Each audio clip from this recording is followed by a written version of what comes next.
welcome to the latest investment market update. I hope that you're all keeping well and that 2025 has started well for you. I'm Brian Morman, Chairman of Brunsdon Financial, and today I'm being joined once again by Mark Shields, Investment Director at Brooks Macdonald. Brooks Macdonald have been carefully selected to manage the Brunsdon investment funds, and using their expertise, the team analyse movements within the market and make tactical changes. We continue to be in somewhat turbulent times. Let's talk about how these can affect investment markets. Mark, what are your thoughts on tariffs and possible trade war?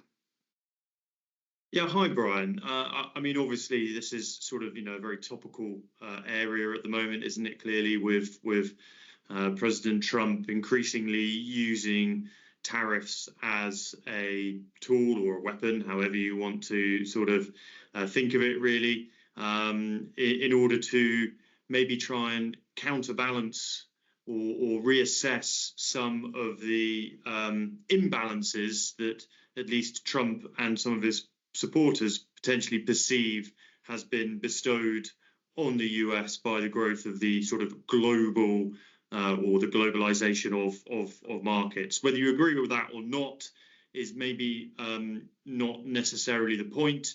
I think that clearly this is something that we are likely to see being used maybe with increased frequency over the next sort of 6 months or so, maybe even for the next 4 years.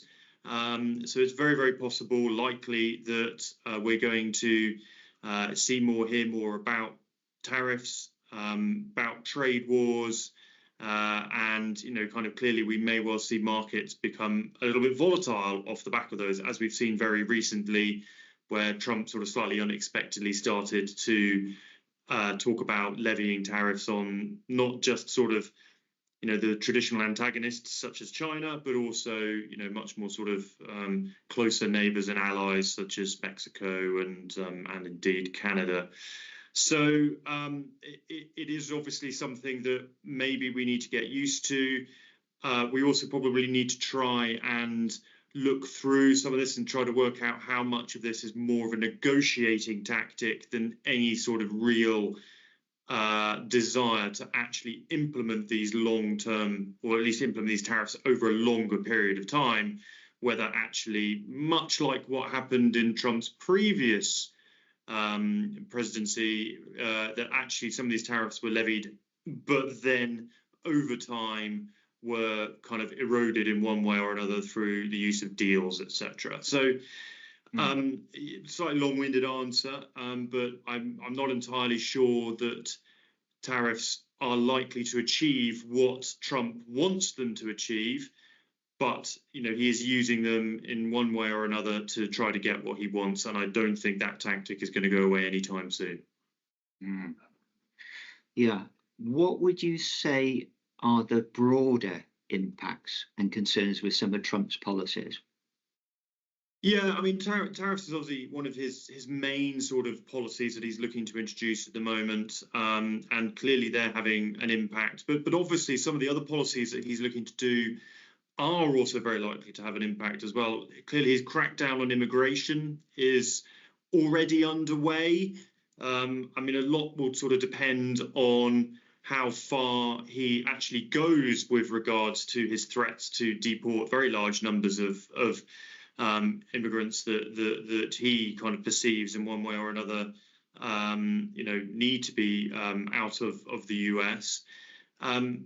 So that combined with potential tariffs is quite inflationary. So we need to watch that inflationary story in the US quite closely. We haven't really had enough time for any of these policies to really have an impact on inflationary numbers thus far. So we don't really know. Also, we don't really know how far he's actually going to go with regards to his immigration crackdown. Other policies that clearly may well have a bit of an impact are things like tax. So he's almost certainly going to maintain the tax cuts that were first introduced in his first term back in 2018.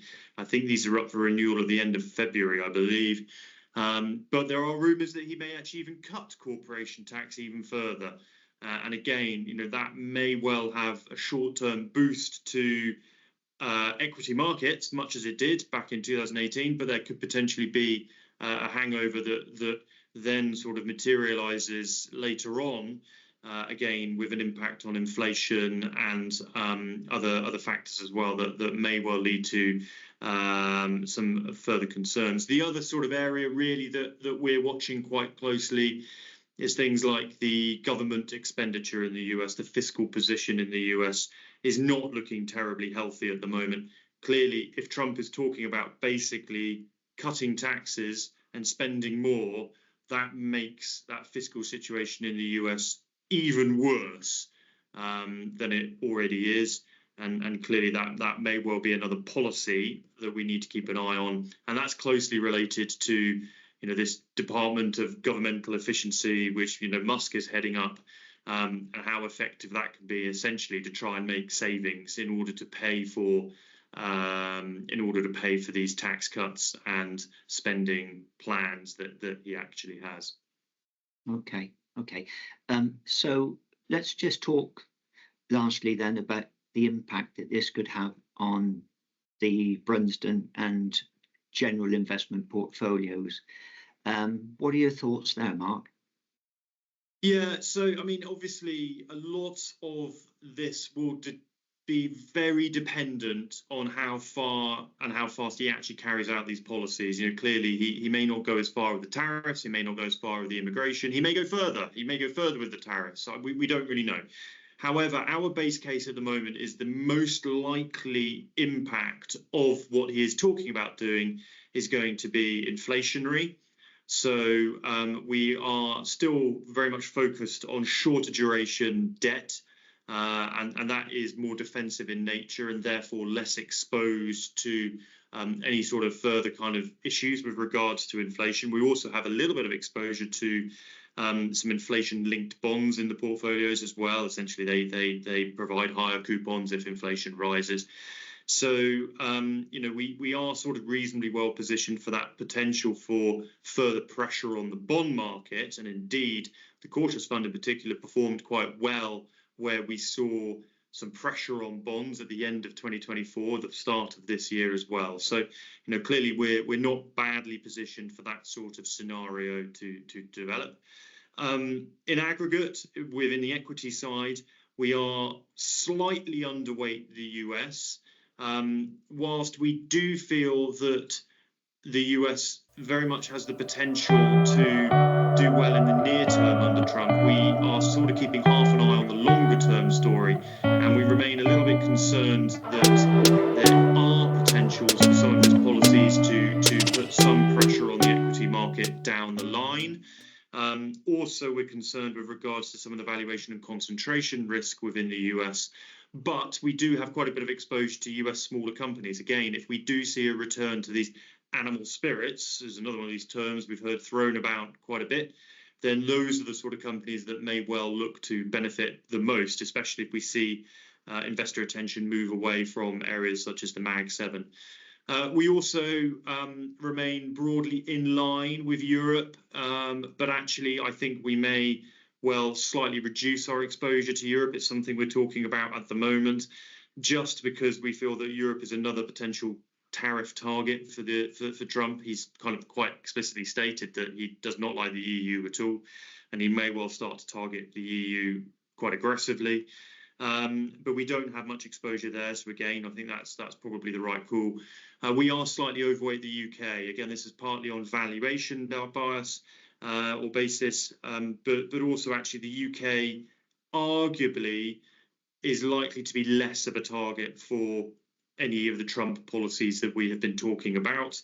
We actually run, depending on whose figures you look at, we actually run a bit of a trade surplus with the US, and obviously his main targets are going to be those countries that run a deficit. So I think that certainly in terms of the risks that some of the Trump policies that are looking to get put into place in one way or another, we're reasonably well positioned to weather any potential storm that comes off the back of those. Okay. Well, thank you, Mark, for that. And indeed, thank you for watching. As always, if you have any questions or queries, please be in touch with us. Thank you.